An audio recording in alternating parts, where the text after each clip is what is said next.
trauma, for example, depression, substance use, these are human experiences, right? Like these are experiences that are common. If we even look across time in ancient texts, we can see evidence of people experiencing these things as part of a human condition. This is the Wildfire Lessons Podcast. Our goal is to promote learning by revealing the complexity and risk in the wildland fire environment. We share the lessons. The learning that follows is up to you. Hi, I'm Kelly Woods, Director of the Wildland Fire Lessons Learned Center. On today's episode of the podcast, Wildland Fire Lessons Learned Center analyst Travis Dotson and I visit with Riva Duncan and Dr. Patty O'Brien about some considerations when deciding to seek therapy, how to find a therapist, and how to get the most out of the experience when working with a therapist. Riva is a retired forest fire staff officer with the U.S. Forest Service. She's the current vice president of grassroots wildland firefighters and an emergency management consultant for the U.S. Forest Service international programs. Patty is a clinical psychologist and the mental health and well-being program manager for the Bureau of Land Management. Patty is currently on a year-long detail to the Department of the Interior's Deputy Assistant Secretary for Public Safety, Resource Protection, and Emergency Services. During her detail, Patty is focused on an initiative to support responder mental health and well-being across the DOI. Our conversation covers many topics about mental health to include personal experiences related to therapy. Sometimes taking the first step is the hardest part. During the discussion, we reference a blog post that Riva wrote offering lessons learned during her own pursuit of therapy. That blog can be found on her blog site, rivaduncan.com. I encourage you to check it out. I hope something in this conversation resonates with you and makes you take some needed action, or at least gets you to think about this topic a little bit differently.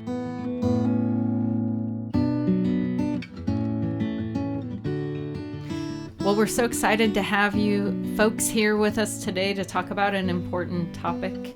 You know, the idea of therapy, seeking therapy, what type of therapist you might be looking for in the Wildland Fire Group. And Riva, we all read your blog post and it got us talking, and we thought, what a great idea to do a podcast and throw out some dialogue and get people thinking about this topic. So thank you for being here, flying from some distance. Mm-hmm. So let's just start with, let's have both of you introduce yourselves, and everybody knows Travis and me, so let's have you guys introduce yourselves and talk a little bit about why this topic is important to you as we get started. Riva, let's start with you. Yeah, thanks, Kelly. So I'm Riva Duncan, and I retired from the U.S. Forest Service at the end of 2020 after 31 years, mostly in wildland fire. And I worked all across the country, 5 different regions, and worked on, engines, helitac, hotshot crew, and then into management. And just before I retired, I started writing a blog. And I'm also very passionate about mental health. And I think we were talking about just how long, I was in the agency. You've both been involved, and Travis, you as well. We've seen a lot of really positive changes that I think sometimes we forget about. And so... but I think there's a lot of discussion still to be had and a lot of things that could be better. And so it's something I'm passionate about. I'm a peer supporter. And I was prompted, do you want me to talk about the blog now or just intro? Just intro for now, okay. And then we'll have Yeah, Patty and so I retired in 2020. I still go as an AD. I do some international work, and that keeps me connected to the workforce and the career and the people I love. So I still really care about the workforce and taking care of each other. Awesome. We're glad you do. Patty? Yeah, so I'm Patty O'Brien, and I currently work for Bureau of Land Management as their mental health program manager, and I also manage the critical incident stress management program. And I'm a psychologist and a former wildland firefighter. I worked for, 15 plus years for the Forest Service, mostly out of Montana, and spent about 10 years of that time with the Lolo Hotshots in Missoula, and eventually completed school also to become a psychologist. So spent some time working in different healthcare settings and most recently with Veterans Affairs, and very excited to be back working with fire folks. Well, we're lucky to have you on the books at the BLM too, Patty. So Thanks. So great. So Riva, let's tell us a little bit about the blog post, right? I mean, not everyone who's listening has read it. So tell us a little bit about it, and then tell us, what inspired you to write it. I started writing. I won a American Wildfire Experience micro grant to set up a blog, and I started writing about workforce issues, things that were facing wildland firefighters. And it wasn't until after I retired that I started writing a little bit about mental health and some of my own struggles and just some of the things I've learned by just being a firefighter and then a manager and then becoming a peer supporter under CISM, like Patty referenced. And so then I got inspired because I heard a podcast that you all did. Travis interviewed someone on one of the podcasts about a critical incident that person had gone through as a firefighter, and talking about mental health and trying to find a clinician and therapist.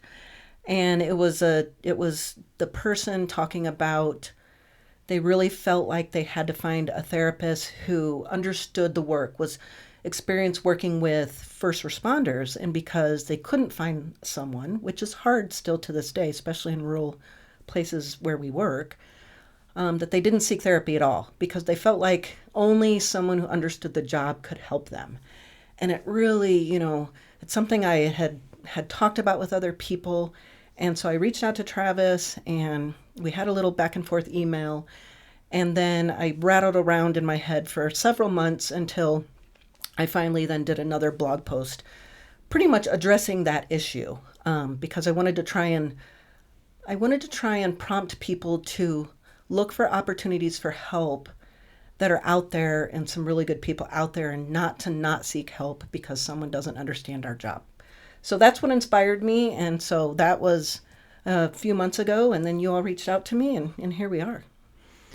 Travis, you want to tell us about that podcast, just so if people want to listen to it, you want to tell everyone? It was about the Bridger Foothills fire, super traumatic event, right? And it was awesome for me and Brian to be able to talk about not only the event, right, but then after the struggles after. That was a big part of that podcast, is just him sharing his experience and me chiming in a little bit there.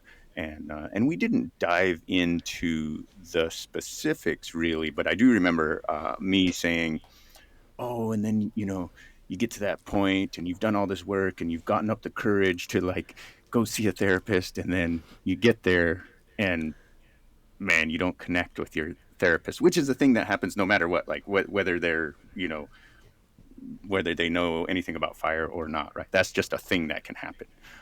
And that's what I was speaking to in that moment. But I think it's fair that that can also, because there's this, it's almost like there's a accepted kind of cool kid theme or something like that out there, oh yeah, therapists don't get it, they don't get what we do, and you know what I mean. There's that, and I think that has been passed on, and so people come up almost learning that and almost don't even have any experience with it, but they have this belief that man, if they don't know, if I have to tell them what a Pulaski is, then they're not going to be able to help me. And I mean, that's a super simplified version of it, but that, I mean, and Riva and I were talking about that over email about the dangers of that. That's not what I was trying to promote, but I think that is a real perception that's out there, that you got to have some dyed-in-the-wool former hotshot if you're going to have any chance whatsoever to help you in the on the therapist couch, and I disagree. Yeah, the term, and you reference this term certainly in the blog post we're talking about, Riva, is that cultural competence, right? To understand the culture of wildland fire, and you do here hear that a lot.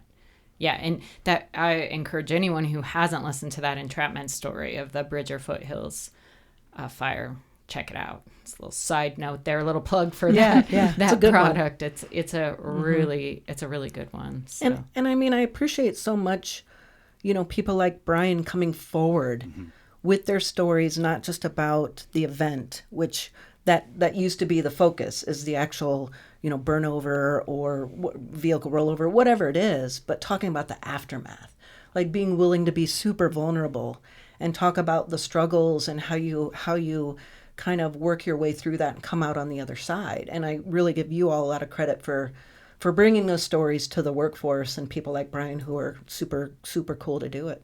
What's cool is, and we don't share these kinds of things after the fact because we just don't, but the number of people that then reach out to us when we have something and say, I had a similar thing, or I've struggled with this, or we get people who tell us their story, and it's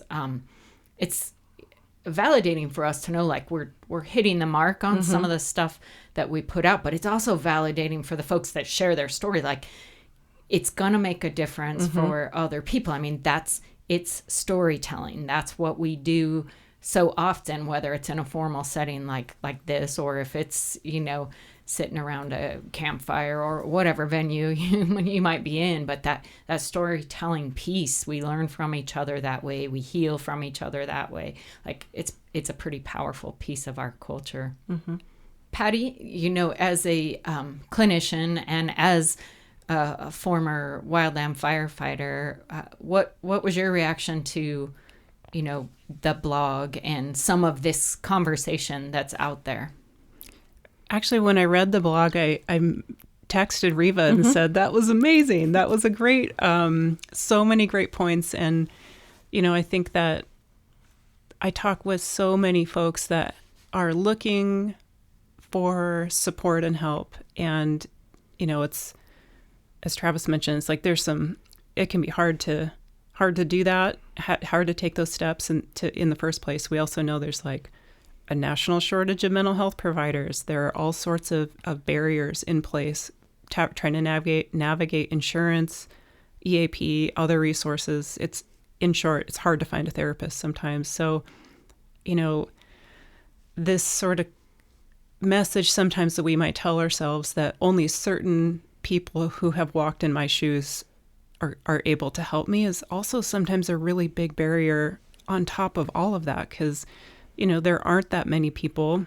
There are more and more, actually, wildland firefighters who are interested in becoming mental health clinicians or on their way to, or have become clinicians, but it's still a pretty small group of people. And I would say,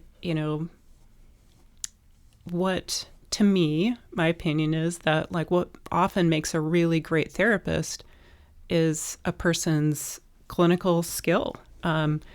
Sometimes I think we think about therapists as sort of just being good listeners or being empathetic, but really, therapy is healthcare, right? Like, we learn, as therapists, particular ways of addressing different health concerns. And some of the concerns that fire folks often bring, like trauma exposure, for example, is a really specific set of treatments or approaches to therapy. So to me, finding a therapist that has a background in that particular area of concern is first and foremost the most important thing. And if you can find someone that has that and is aware of the wildland fire culture and the nature of the work, that is icing on the cake. That's great. But sometimes I think we create our own barriers to getting help, and we need less of those. Sometimes I wonder about, just this is my pea brain at work, but I wonder if you talk to somebody who has a fire background, do they then look through their lens of the fire background, which may or may not be your same lens, right? Like I look at the three of us in the room, Travis is on the screen, but the three of us in the room, and how often have we heard people say, well, women in fire do this, women in fire think this, women in fire experience this.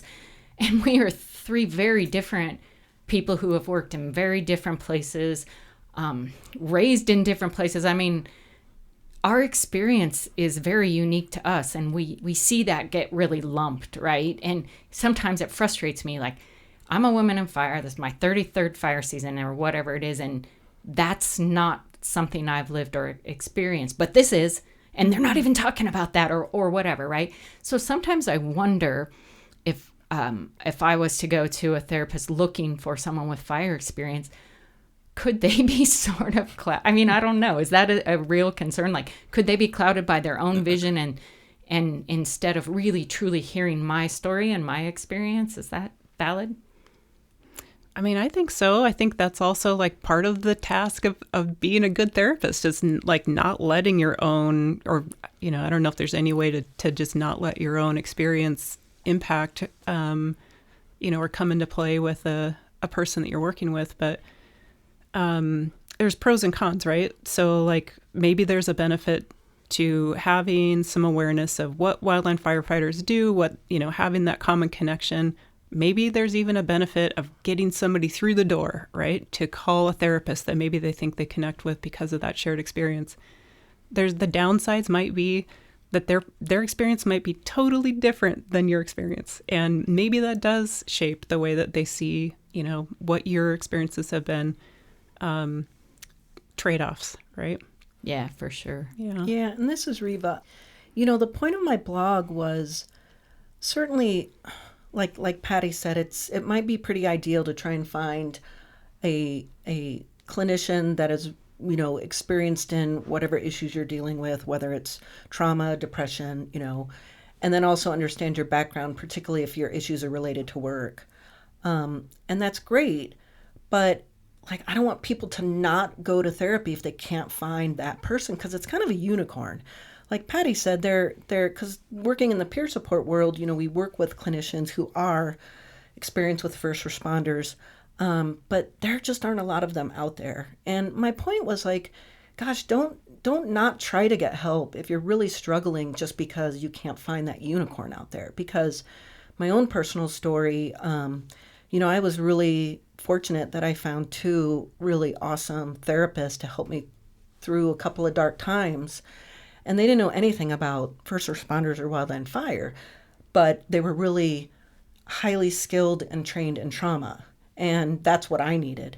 And they were willing to learn about my profession and ask me, like, send me videos, send me some articles, help me understand your job as it's playing into this for you. And so, you know, and that was just, I had gone through a few that I didn't click with, like we talked about. And like Travis said, oh my gosh, when you finally, you know, whether you're at the end of your rope or you just finally realize you have got to do something because your life is falling apart and it takes a lot to pick up the phone or get online and send that email or make that call. And then if you don't click with someone, like I took months in between because I tried, that didn't work for me. And then it's like, oh, you know, I had to almost reset from that. And so I just, you know, I had people didn't even read my blog, but they were commenting on that I didn't support culturally competent clinicians. And I was like, that's not the point at all. I just want people to get help because there are great, really great therapists out there that can really help people. So that was, you know, it's worth having that discussion about. One of the things that I've thought about too, I mean, like I said, we talked about it at length at the Lessons Learned Center. That's what we do, you know, when we see something that gets us, you know, sparks our interest. And one of the things I wonder about with therapy too is it not therapeutic to describe your scenario out loud to somebody else? This is the work I do. This is the impact it has on my family. This is what I've seen and done. These are the hours. This is how we sleep. And is that, you know, is that therapeutic to describe? And, you know, it seems like it kind of puts a mirror up for you to go, man, when I say this out loud, that's a lot, you know? Yeah. And if you think you have shared experience with your therapist because you've both been wildland firefighters, maybe you miss that part. And, you know, someone like, I'm such a external processor that is how I problem solve. I need to speak it out loud and hear it back to myself. I mean, I'm maybe weird that way, but that seems like a component of it. You know, what does anybody think about that? I need that. I need somebody, like, that's why I'm going, right? Is because I need somebody to reflect back to me, because chances are I'm the problem. And so I need to be able to, say those things out loud and hear the questions that are asked. They go, okay, so you're away from home for 14 days at a time, and you think that shouldn't impact your relationship, right? Like, you know what I mean? I need that mirror. I need some of the things that are taken for granted within our culture, or, as like, oh, so you come back and during those 2 days off, you spend, at least the first one, like, just uh, completely intoxicated. And then, and then there's problems after that. Huh, tell me about that. You know what I mean? Like I need that. I need something rather than, I personally like those have come to appreciate, maybe I shouldn't say like, have come to see the benefit of having that stuff reflected back to me, things that I might have a blind eye to because it's so normal. And then I also feel like sometimes it can be, it's work. It's hard work to have It is hard work. And that's where I would challenge people using our values of don't be afraid of the work, go in there and explain what you do, and don't get irritated with the questions, answer them, do the hard work. Yeah. Because sometimes that is the work. That's what needs to be done. We think that, oh no, it was this one event, and then like, I just need for you to tell me why my brain is doing this. And it's like, well, I'll bet you there's some more to that.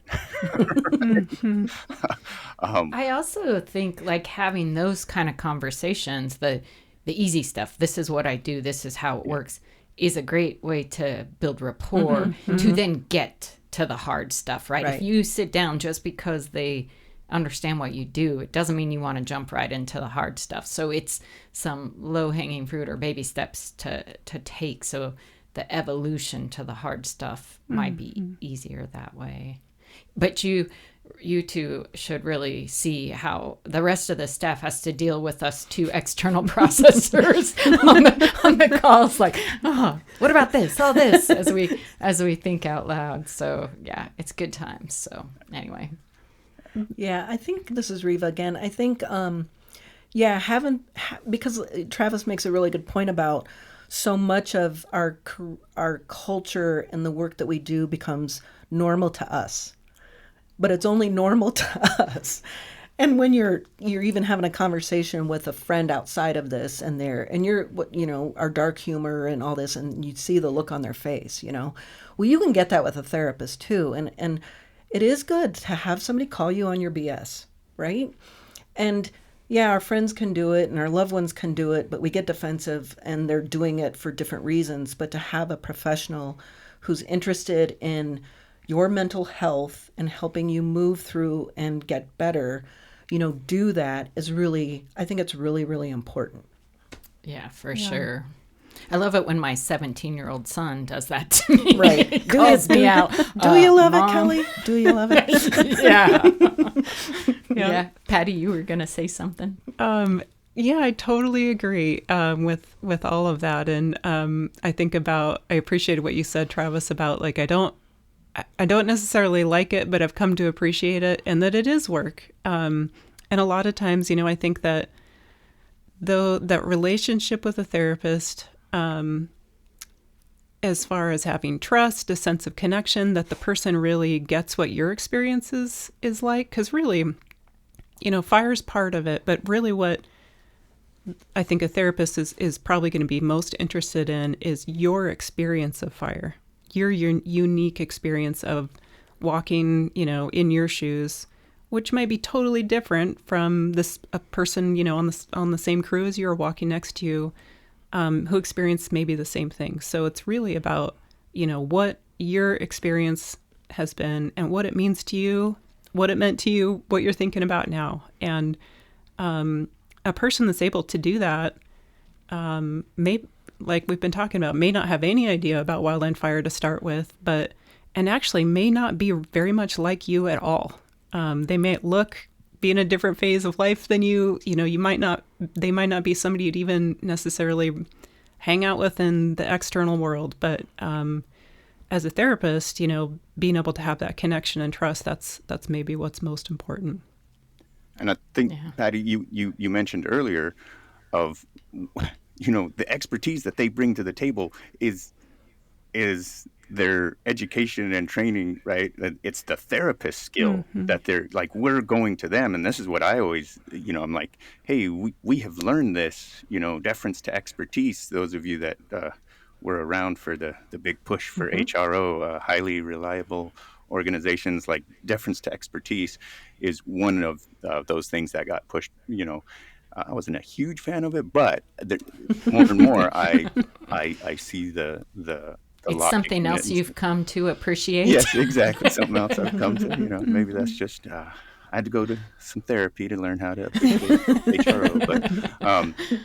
But that deference to expertise, I'm going to them for that expertise, right? Their ability as a therapist. And that concept of deference to expertise is something that we culturally in wildland fire, we value very much. That's what makes IMTs work, incident management teams, right? That's different people have a specialty, and you know, you go to a leadership class and they throw you outside of your context so that you can, you know, say, hey, what I bring is organization and leadership to this, even if it's an oil spill or you know, whatever it is, and you get the experts and you allow the experts to perform their expertise, right? And you bring yours, right? You have a piece of it, and I mean, that's true of any relationship. But man, if I'm going to someone because they're trained in you know, how the brain works and emotions and typical reactions, or maybe it's addiction specific, whatever it is, like I need to let them do their thing. I just have to show up and do the work that's responsible of me. And I think that sometimes I get frustrated with some of us in the wildland fire that are invested in the idea that we're different or we're special. Like we're not just normal humans that have normal human issues and need to go deal with those, right? Like, well, I'm different, you know, I'm different. Like that. Probably not. And that condition. Special, that we're special, so I need a special kind of therapist kind of attitude. I feel like no, we're not special, man. We're just humans out there, you know, doing human stuff. You know, I think too, if say you have some kind of an injury or a medical situation, you know, a physical medical condition that takes you out for a period of time, and you're working with a doctor on that, and you're wanting to get back out, right? You're ready to get back out into regular wildland firefighter duties. You tell your doctor, this is what we do, this is how we operate, this is the thing, and you don't expect that, you know, regular MD to understand the ins and outs, to have been a wildland firefighter to make that decision.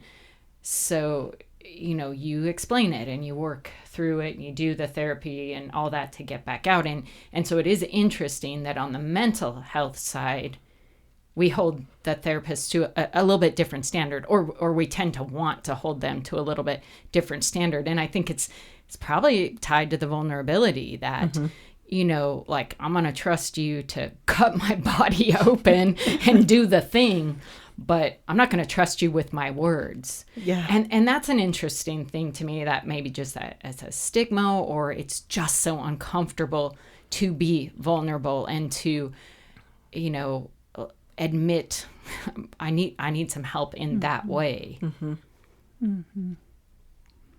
Patty, as a clinician, you know, what do you think about that kind of idea, pulling, you know, from the clinician side, the therapist side? What are you thinking if you engage with somebody? Yeah, like I mentioned before, I think regardless of maybe the specifics, the details of a person's background or situation, that's important, but also really interested in what it meant for them, like their specific take, what it was like for them. And, I think that, of course, we should try to help therapists better understand wildland fire. And I hope there's more and more efforts and avenues to do that, because, it can be a lot of work put on the client, right, to do a lot of explaining. And if somebody's really wanting to get into it right away, it can be hard to sort of piecemeal some of those things. It's a little bit more work. Mm-hmm.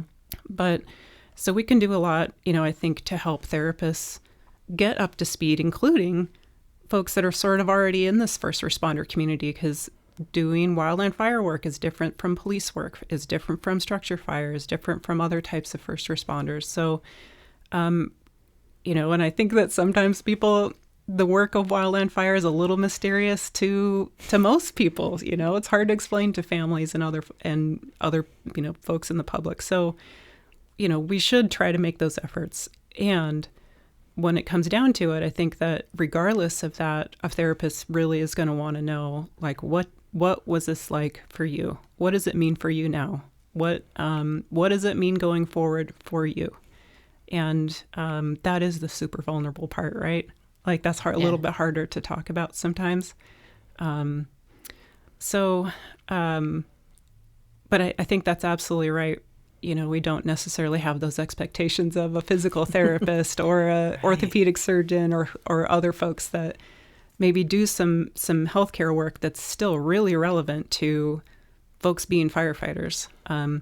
It's probably also helpful for them to have that background or at least awareness, but we can do a lot to advocate.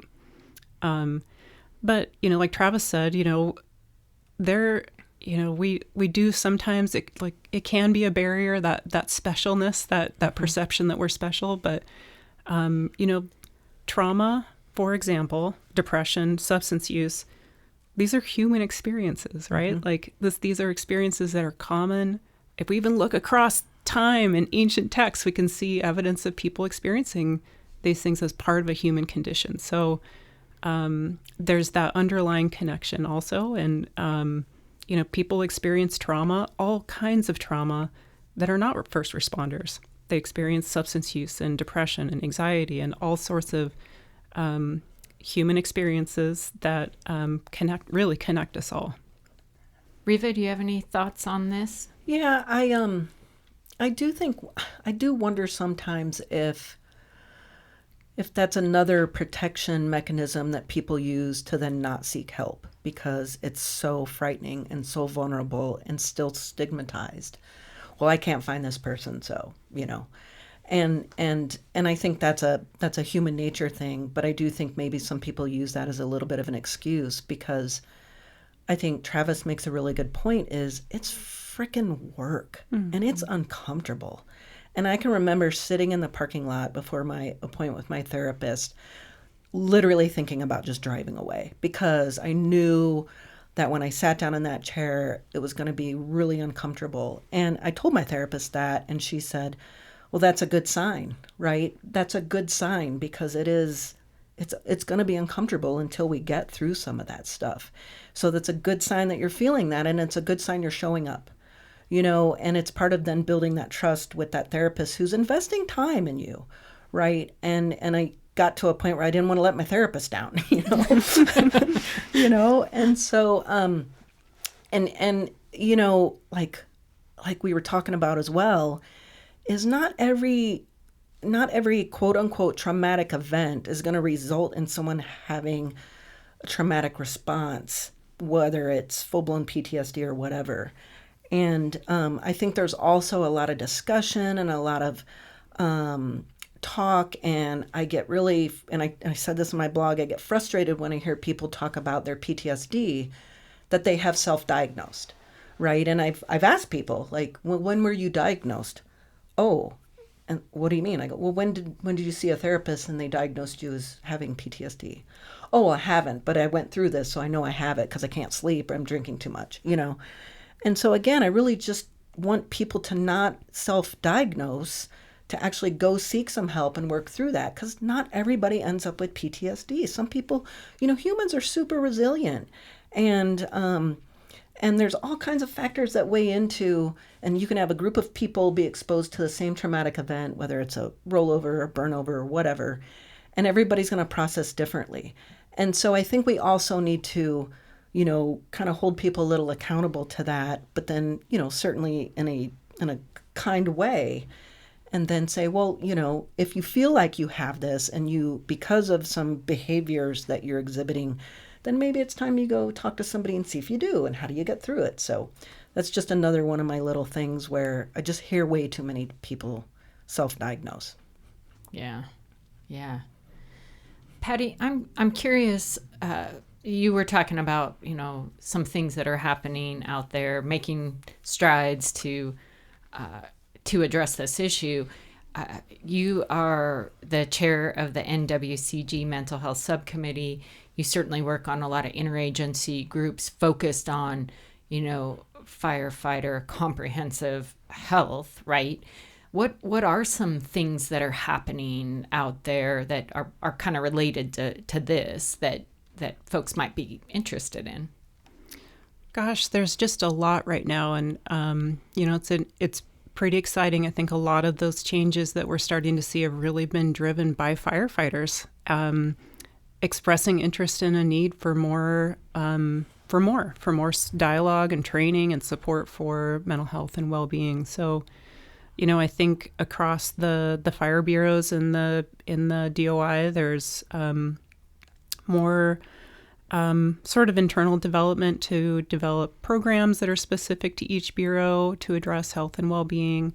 And then also in the Forest Service, we're seeing more, internal capacity as well. And then, there is a joint mental health and well-being program that is in development between the Forest Service and the DOI that is really focused on mental health, and I would say not just mental health, but also there's an environmental and physical health component to that as well. And that is actively in development and came out of the bipartisan infrastructure law, and pretty exciting. So there's more on the horizon, more to come. And, I think that really directly impacts federal firefighters, but I think really even those changes in the federal system benefit everyone. And there's a lot that we can, I think through the mental health subcommittee is one avenue that we can also sort of start to pull some of that learning and some of those resources to extend to the greater community as well. And then I would say also that we can pull some of that towards other responder groups that maybe don't have the benefit of the bill support. The bipartisan infrastructure law. Yes, thank you. Yeah. Interagencies as well, because it's all, I think there's some differences, but we all have similar needs in terms of more training, more information, more outreach. Stigma, of course, is one of those things I always think about. It is a barrier for folks to getting care or to acknowledging, maybe I am going through it right now and should reach out. So I think all of those the dialogue and all these efforts that are happening start chipping away at that big iceberg of stigma. So lots of stuff going on. If somebody is, in our community and they're thinking, perhaps I really do need to visit with somebody. I need some talk therapy. I need that. Where do you think people should start?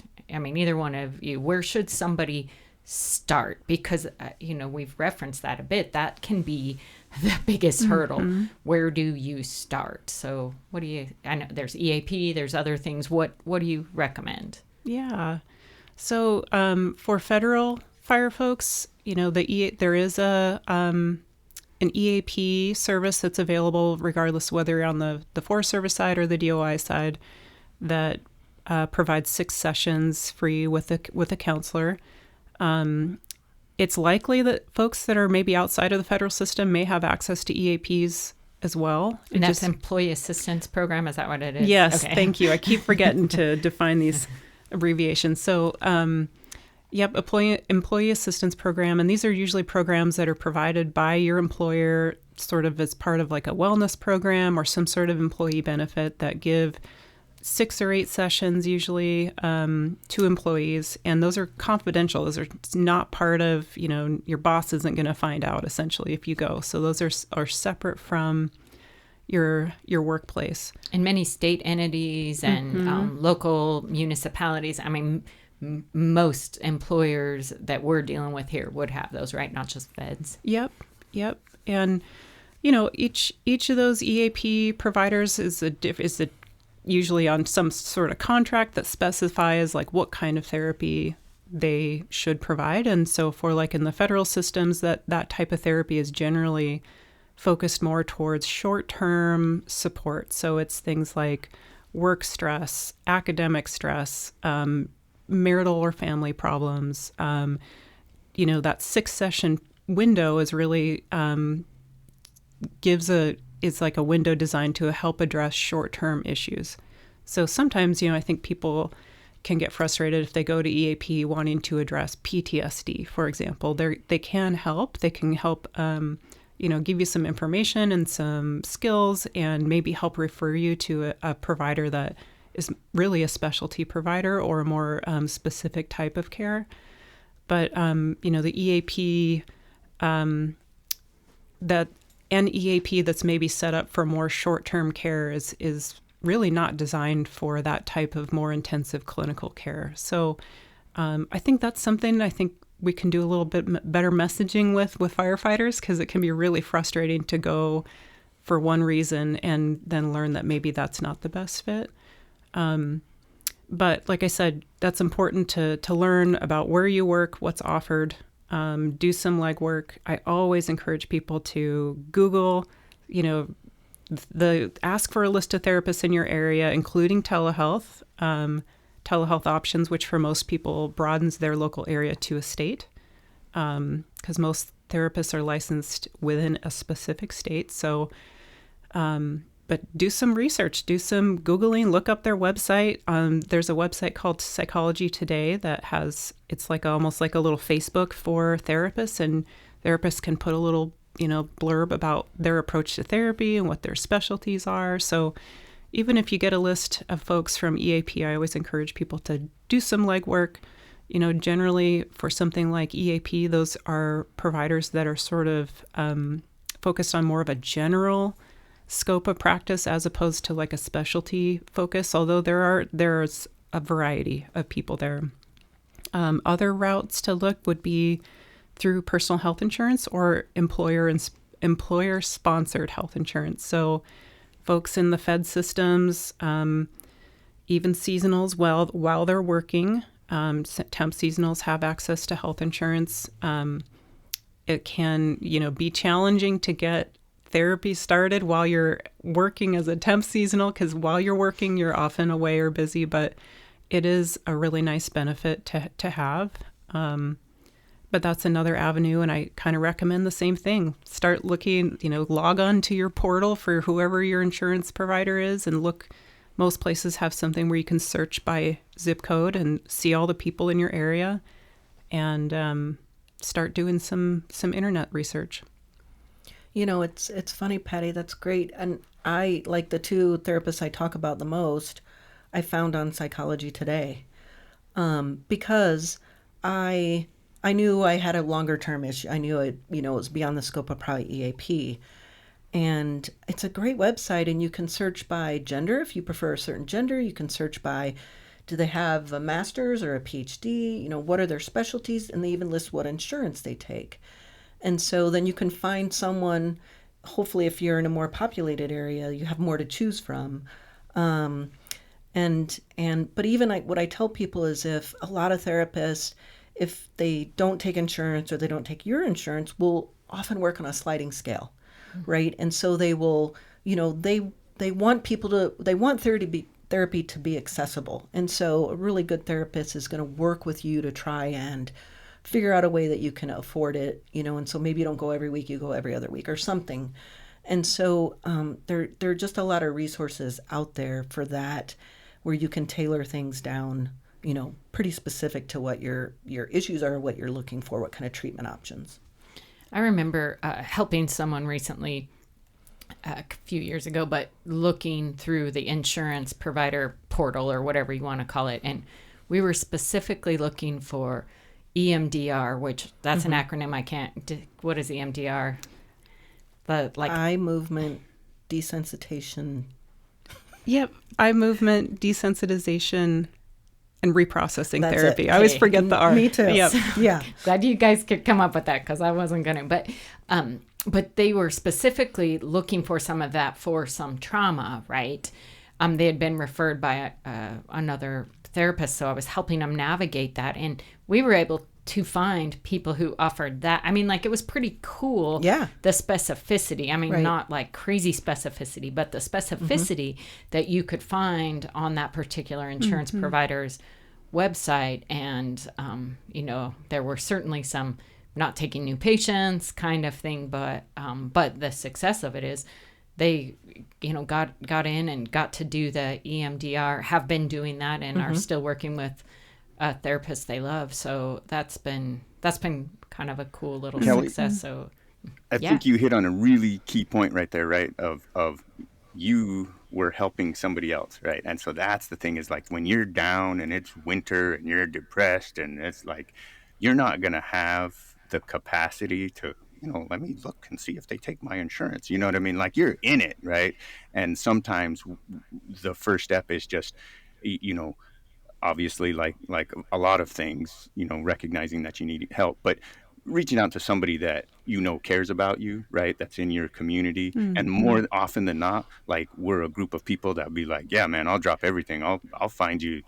I'll find you there. I'll do the work, right? You hang in there, right?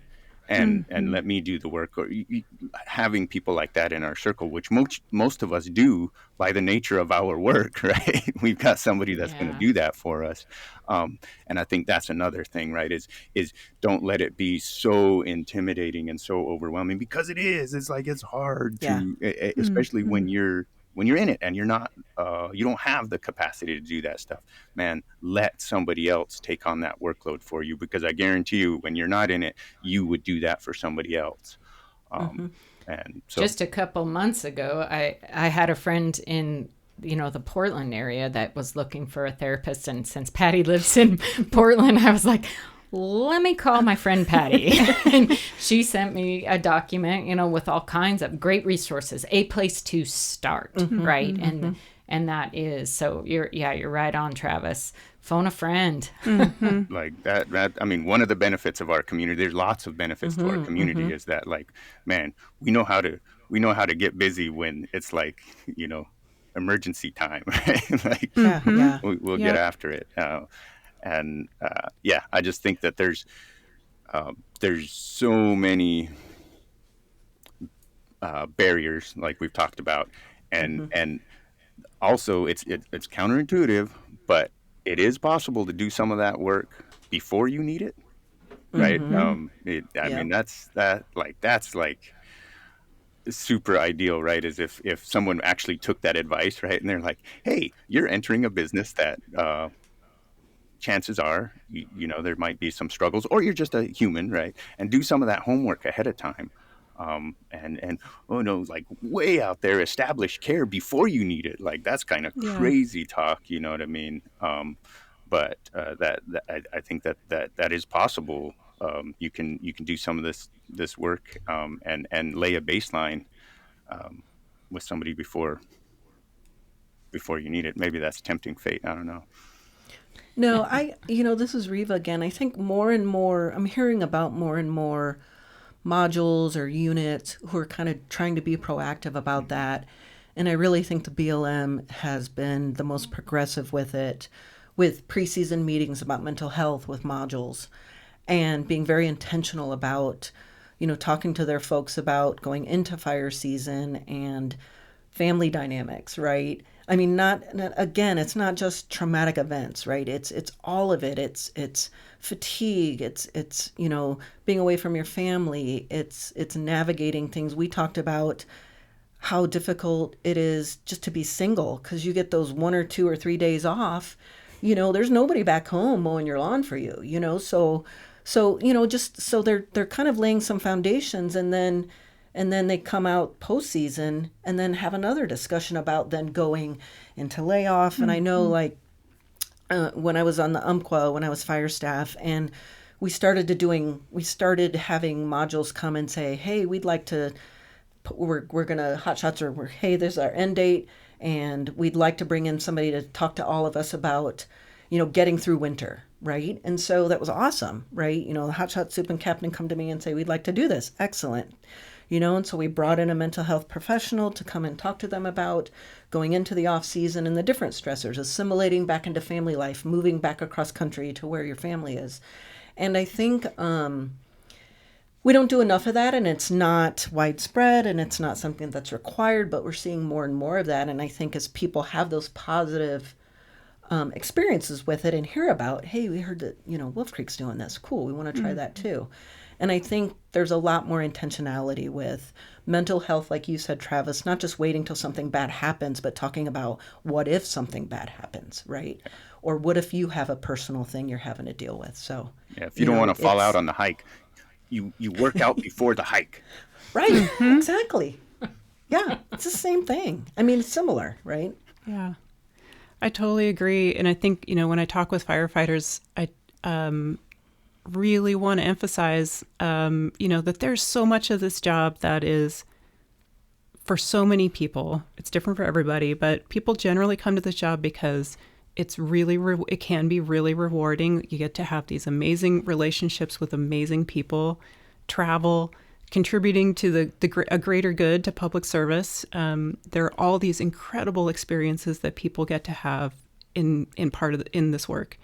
And with anything that's really meaningful, it can be really stressful. And that in public service, there's also risk involved, right? Like, especially with wildland fire, we know that people, as a routine part of this work, expose themselves to risk, and that there are negative outcomes that happen sometimes. So, and we can even say that to some extent we can expect to be stressed, maybe even to our max, as part of this experience. So if we can shift a little bit and start to think, okay, so we know this, and this is part of my job, right? Is to basically now say, this is part of me being good at my job, is to know what those signs are that maybe I need to adjust some things to get back on track, and to help notice those things in the people around me, that I can help them, when they need to get back on track. But I think about what you said, Riva, about, sometimes we self-diagnose or we see things going on with ourselves, but maybe we don't have a label for it. Maybe we can call it, we think it's PTSD, or we think it's depression, or whatever it is. But I think, that time, there are lots of folks out there that maybe have fallen in that PTSD category, but there's an awful lot of folks that sort of fall in that gray area where maybe they have some signs and symptoms that something's impacting them. That is an excellent time, maybe even the best time to get some help. Sometimes we wait until it's really, really bad. Mm-hmm. But to be able to notice, I'm actually not sleeping that well, or I have been drinking way more than, I probably should, or I'm having a lot more arguments, or whatever it is. My fuse is real short these days. So being able to notice those changes and make an adjustment. Sometimes, there's all kinds of adjustments, but one of those might be reaching out to a therapist. Mm-hmm. Or, like folks have mentioned in this conversation, reaching out to somebody to say, can you help me find a therapist? Or, there's lots of other things. It's because it's all connected, right? So there's physical, psychological, diet, exercise, spiritual, whatever it is that's part of the picture. But to me, that's where I hope we start to head, is like, this is part of us being good at our job. Mm-hmm. I think these conversations go a long way to help too, right? One of the most compelling things about being in this community is the community. Mm-hmm. It is being in there, like, somebody gets injured, everybody's on board helping, everybody's doing what they can do. And so by putting some light on, the mental health side, which has been happening so much more, if we can get to a comfort zone where we can help each other more openly and like, hey, I got you, or, you know, or even just providing that back, hey, I've noticed this and I'm concerned, and having that be an okay conversation is pretty heavy. Because I mean, I can think of plenty of times in my career, for various reasons, I have leaned on my community, and my community has shown up and gotten me through something pretty rough, whether personal life or whatever, right? But that is what I love about that. I mean, even my son gets the benefit of that community, right? It's so powerful, and let's really exploit that in this mental health way, right? And we know how to do it. That I remember I got a lot of feedback when I put that concept out there of like, it's just like holding the line, right? And you get a spot. You tell people that there's a spot, right? And then, you know, that's like, we would be mad at you if you didn't yell spot, you know, and there's all kinds of different ways. Because like sometimes it's like, hey, I'm just letting you know I got it, you know, spot. Then there's other times when it's like spot, like, you know, come help, you know, but we'll be really mad at you if you just try and deal with it and not let people know. Right, because it matters to everybody. And it's the same kind of thing, man. You gotta let somebody know. And guess what? They're gonna come running. They're gonna come help. And we already have that concept. That's why it happens. And so, you know, I think that's an important thing. And then I also think I want to circle back and make sure that we're not coming across like we're throwing shade on, you know, existing therapists that have a wildland background, because it like, that's amazing, right? And it is, and the thing I like about it is the motivation for that. Like, to me, motivation matters, right? And more than likely that transition from, I mean, Patty, obviously you tell me, but that, you know, I think that's a huge deal. I bet you they're doing it for a real you know, a good reason, right? And that is worth so much. And I don't want to go so far, you know, to make it seem like we don't like that, or that's a bad thing or anything like that. We just don't want people to not go and seek help because they can't find that, right? And just because you have a background, it doesn't mean it's also still possible that you don't connect, right, with that particular, you know what I mean? It's just, it's a big ball, right? But I want to make sure that we're not leaving this or having that impression that really, I mean, the intent here is to, you know, one of our pillars of learning is dialogue, right? So it is just dialogue, trying to look at this from various perspectives. But you're spot on, Travis. It's about connection. Everything's about connection. It is not about who's done what or who hasn't done what. It's how do you connect? So I throw out the question, you know, to all of us, because perhaps all of us on this call have done therapy and or are therapists, or, you know, the thing, I'll certainly own my own part in that. I've done therapy. What are some lessons for people as they go and they you know, cross the threshold, they're in the door or they're on the Zoom, to, you know, kind of connecting or understanding if it's just hard or if they're just not connecting, right? What are some lessons? You know, I think about that idea of that a person is hearing you.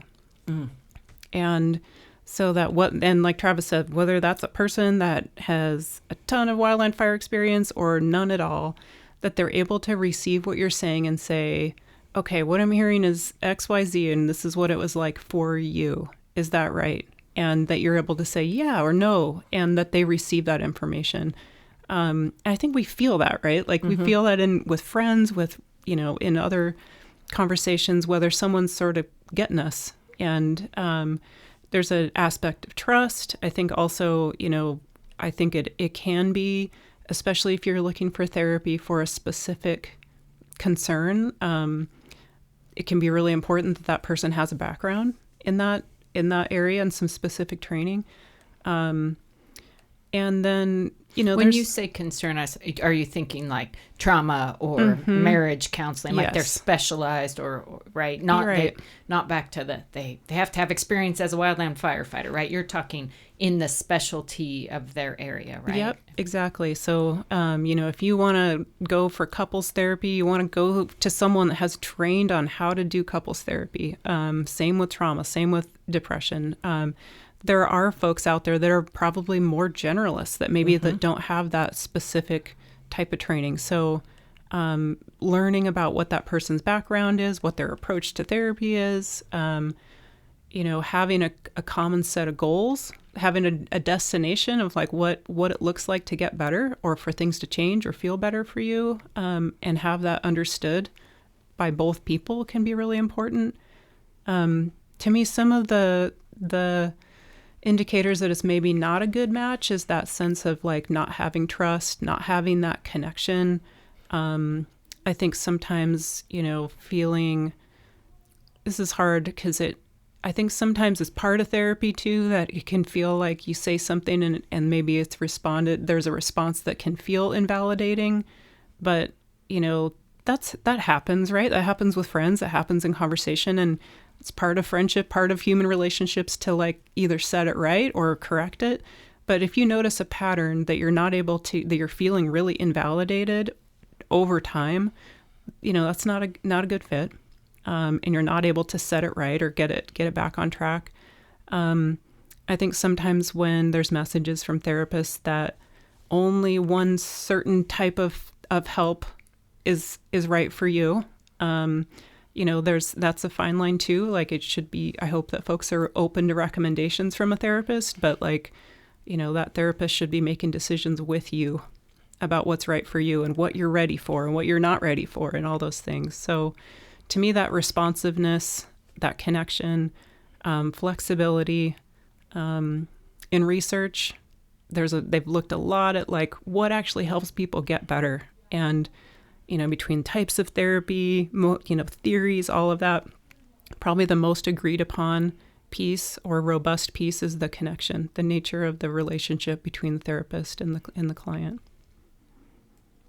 So that's the cornerstone. That's great. And I think you've got to, give it a little time, because those early appointments, again, you're getting to know each other, you're seeing if you vibe, setting maybe some background information, and you got to give it a chance. But then I think, like Patty's saying, I don't think there's a sweet spot or a exact number, but at a certain point you should start seeing again if you're on the same page, if you're making progress, if you're in alignment with whatever you're working through. Because I think the one therapist I tried, I think I probably saw her 4 or 5 times, and I was finally like, I don't feel like this is working at all. And it wasn't that she wasn't a good therapist, and she did like somatic sensing, which is something really different. And I think it was just that's the only type of therapy she did. That particular kind of therapy wasn't working for me, and so figuring that out, both of us together. Right. And then if you're not jiving, a good therapist will refer you then. Right. If you say, hey, I don't know if we're a good fit. And sometimes a therapist may tell you we're not a good fit. Right. But a good therapist will help you find someone who might be a better fit for you. And it's so, like we said before, it can be really exhausting because you've finally got yourself to go do it. It's not working. Oh my God, I got to start over with somebody. That's really, really hard to do. And expecting instantaneous results, right? Yeah, right. I think that's a thing that I've come to learn, that it's a process, and it's not like, one conversation or one session and whew, I'm cured, I'm better, right? Even 2 or 3. It can be and much more long-term. It could be like a friend of mine was on the response to 9/11, and her team went to the Pentagon, right? And so they were the first team there, so they're dealing with, all this stuff. And she had come back, and it was several weeks later, she's starting to have issues and problems. And, this is 2001, so we weren't there wasn't a lot out there provided. There was really not anything internally in the agencies at that time. She couldn't sleep, temper and all this stuff. And she thought, man, I got to go to talk to somebody. And then that therapist that was able to connect, it was what she experienced at the Pentagon. And she said she only needed 3 or 4 sessions, and then she was good to go, right? And so sometimes it might be, but for somebody who's dealing with like complex trauma or a history of depression or some things, those are things that might take a little bit more time. It also seems like sometimes I talking to people about this, like you present with one thing and then other doors start to open that may go back to childhood. I mean, it may be, which is, so great for you to have better relationships in the future or whatever, tons of work, but it could reveal a little bit more work to be done, right? Yeah. More and more. Oh, go ahead, Travis. I was just going to say that being open to like what the feedback is too is important, right? Like for me, like I'm going because I don't like something that's going on, right? And chances are I'm going to have to do something different if I don't want, if that, like, and doing it different might be hard. Like, if you go and you go, having all these problems, and then they go like, well, how much do you drink? And then you lie, because that guarantee you're probably going to lie. Right. But even with the lie that you told them, they're like, oh, well, we can't actually deal with that other stuff until we deal with this substance use. Guess what the next move is? Like, deal with the substance. You know what I mean? It's not like go try to find a different therapist. You could try that several times, and you might not even ever stumble on one that's going to be that direct with you. Like, that's a gift. So whatever that, sometimes you need to go in knowing that, like, it's work, man, and you're going to have to do some things different. You're going to have to be vulnerable, and you're going to have to, if you want it to be any different, you're going to have to, like, do things different. Like you might have to, change. Like, that's the point. And so, I would just say, like, know that before you go in. Don't think you're going to go in there and they're going to do some lasers and then everything's different. Magic wand. Although I've had the experience where it's like, wow, the dreams actually stopped after the eye movement. Like, that was crazy. It's just knowing. I guess I have the same message all the time. Be willing to do the work. Yeah. Be open and be willing to do the work, right? And like you said, not just do the work, but possibly make some very significant changes in your life. Right. I like what your comment too, Riva, about not wanting to get out of the car, because that's real, right? We can also expect that if somebody's starting to push on these things that we've been doing to get by, like drinking too much or whatever it is, that if we start to push on those things a little bit, it's going to set the alarms off, right? Like, we're going to say, like, well, not for me. This is not today, not here and now. So I think we can also start to anticipate that like, I know that this is going to be hard, and I'm probably going to want to find any way I can to not do this, or to say maybe down the road, but not right now. And I think that if we can just start to anticipate those reactions, like, it actually helps a lot too, because that's normal. That's like human too, right? Yeah, right. And I think we're not trying to talk people out of seeking therapy or help, obviously, but people need to be ready for it. And not to say you can't, because I think we talked about, and what we've been kind of saying here is, do the work before the crisis, but I myself waited till it was a crisis, right? I was ignoring all the alarms, right? Ignoring all the risky stuff I was engaging in and all the bad things I was doing until it got to be a crisis.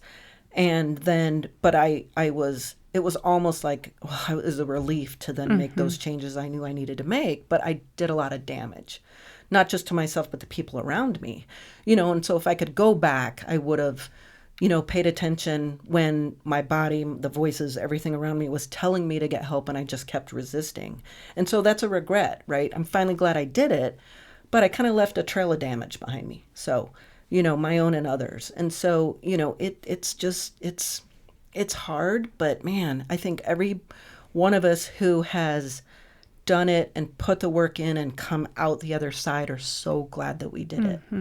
We all want to be the healthiest version of ourselves, right? Physically, mentally, emotionally, because that's how we have the best relationships. That's how we're the most productive. That's, so recognizing that, just some little thing, some little tweak, some, therapy, whatever it is, can get us to that best version of ourselves. And I think those of us that are in, supervisory and management positions, and I think another beautiful thing about our community and our culture is that we feel a responsibility to take care of our people. And the reality is, like, I could not take care of anybody else because I was such of a mess. I couldn't recognize that other people might need help. And so it's also, if you look at duty, respect, integrity, right? So it made me a better boss. I mean, I was not fun to work for when I was going through that. And so it made me a better boss. It makes me a better friend. It makes me a better partner, to have my shit together.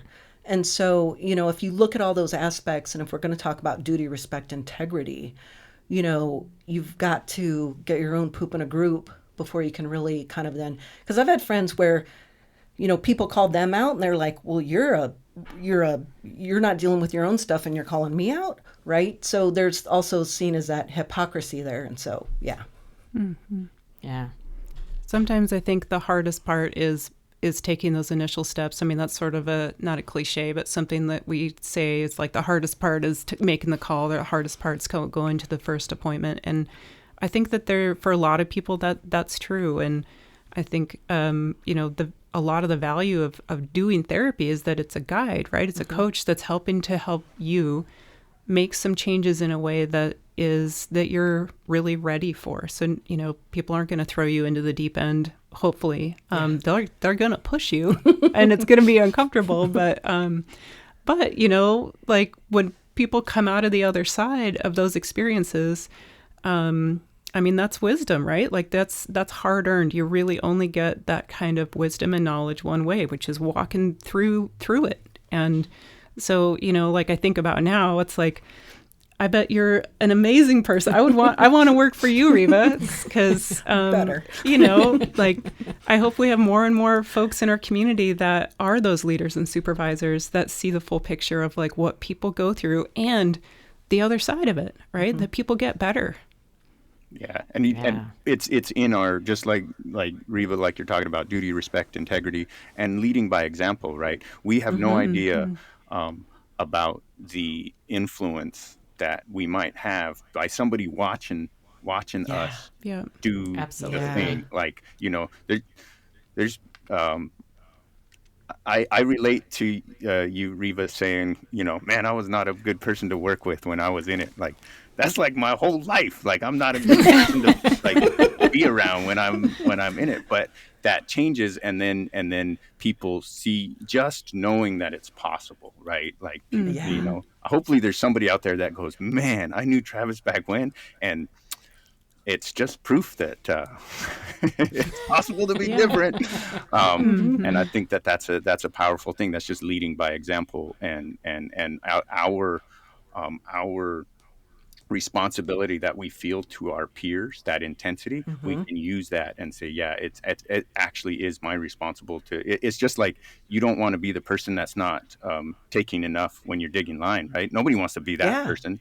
Yeah. Do your part. Do your part. Right. It's for everybody. So like same. Do your part right here, so that it's better for everybody.